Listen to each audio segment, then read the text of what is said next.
From time to time, we get questions from people regarding the Hyskore 30088 DLX machine compression dampened recoil absorbing shooting rest. Some of the items you're going to need to get your rest really tuned up are going to be a number 2 Phillips screwdriver, 10, 13, and 19 millimeter wrenches, and some acid-free machine oil. Either Singer sewing machine oil or 3-in-1 oil work very well. Even though it's clearly indicated on page 4 of the instruction book, people frequently ask what to do with the 4 little screws and nuts. Well, here's where they go. 2 go right here under the butt socket. They're capped holes. 1 goes on this sleeve that rides over the rod on the left side, and 1 goes into the sleeve on the other side. Once somebody knows where these little guys go, of course the question usually is, what do they do and how do I install them? What happens is, due to material availability, manufacturing processes and tolerances, sometimes things do not fit as perfectly as we want, number 1. And number 2, if we make things too tight, then they're going to bind and we're not going to get the result that we want. What we have is a situation where we have these tubes sliding over these rods, and in order to have enough clearance so that the rest operates properly, we need to have a little bit extra slack in there. To take that slack out, we need a mechanism, and these screws and nuts are that mechanism. The process for installing them is rather easy. You run the nut up towards the head of the screw and screw the screw into the socket, hand tight all the way. Then you take your number 2 Phillips screwdriver, run it in there so it's snug, just like that, and then you back it off 1/4 of a turn. Put it on the nut, and holding back with the screwdriver so the screw doesn't turn anymore, we tighten the nut so it holds the screw in place. What this does is it takes all the slack out, but still leaves a little bit of space between the end of the screw and the rod that it rides over. If you find that the rest cycles a little bit sluggishly, and you can test that by pulling back on it and seeing how it works. This one works just fine. You can always go back and back off the screw a little bit and then retighten the nut. The next question we get almost always is, what's the spring pack and do I need it? When we first introduced this DLX rest almost 20 years ago, all the popular calibers were 30 caliber derivative, 2506, 270, 30-06, 308, etc., etc. And we designed the rest to handle bolt action rifles in that caliber range.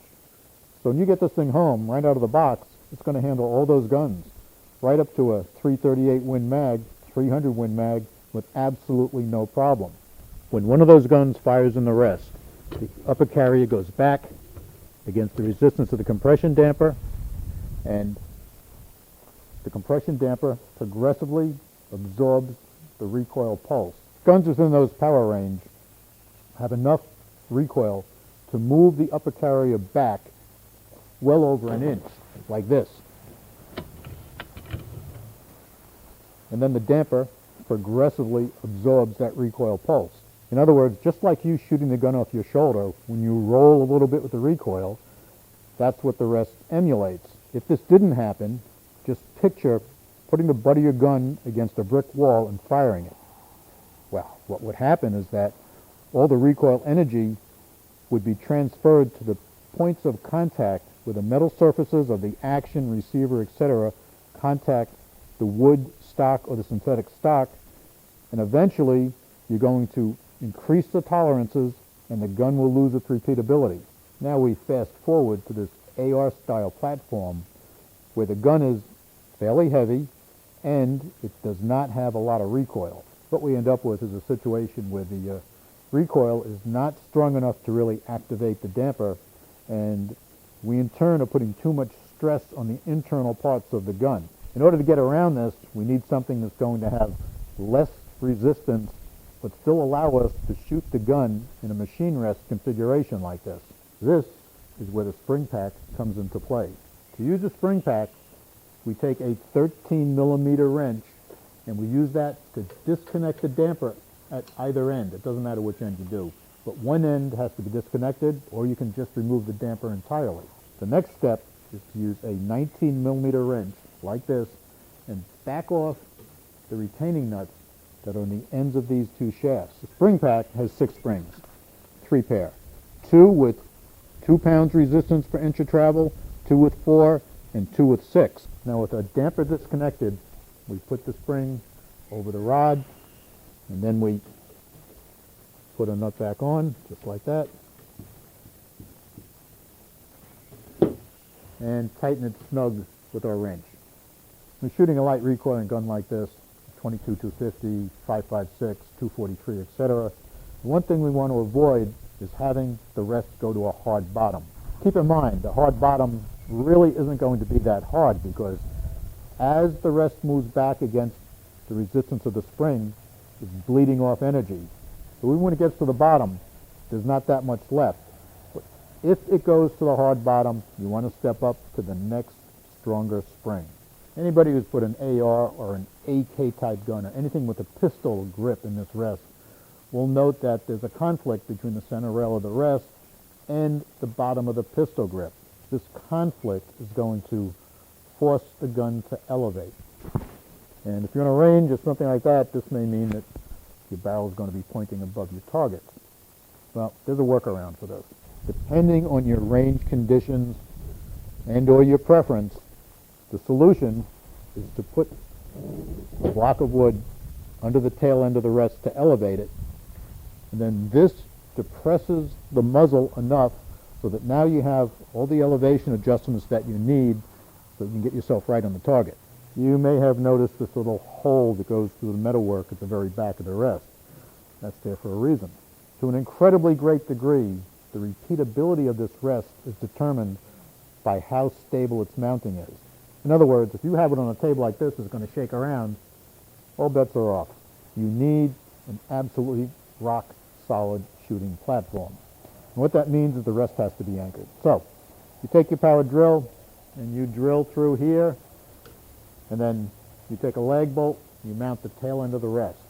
Mounting the tail end of the rest and anchoring it is incredibly important.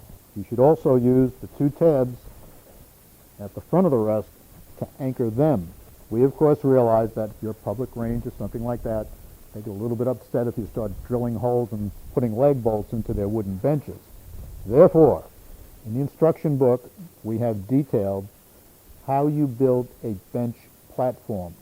And this platform goes on top of the bench at the public range, and you hold it in place with clamps, C-clamps, something like that, and then you can properly anchor your rest to get maximum repeatability. One of the points with the AR-type platform is that, obviously, a high-cap magazine is not going to fit. You are limited to 5 and 10 round magazines, otherwise you will have a definite conflict. So keep that in mind before you head out to the range with only a 30 or 20 round magazine. We occasionally get questions about lubrication. Now, right here on the windage adjustment screw, you could put 1 drop on each side here and use acid-free machine oil. Sewing machine oil or 3-in-1 oil work very well. You do not lubricate the 2 rods that the sleeves ride over. That will only gum things up, and you will not be happy with the result. One other spot that can use a little lube is the shaft of the damper. You could put 1 drop right here where the shaft goes into the barrel of the damper, and that will last you for a long time. There you go. Just a few tips so you can get your rest fine-tuned and up and running.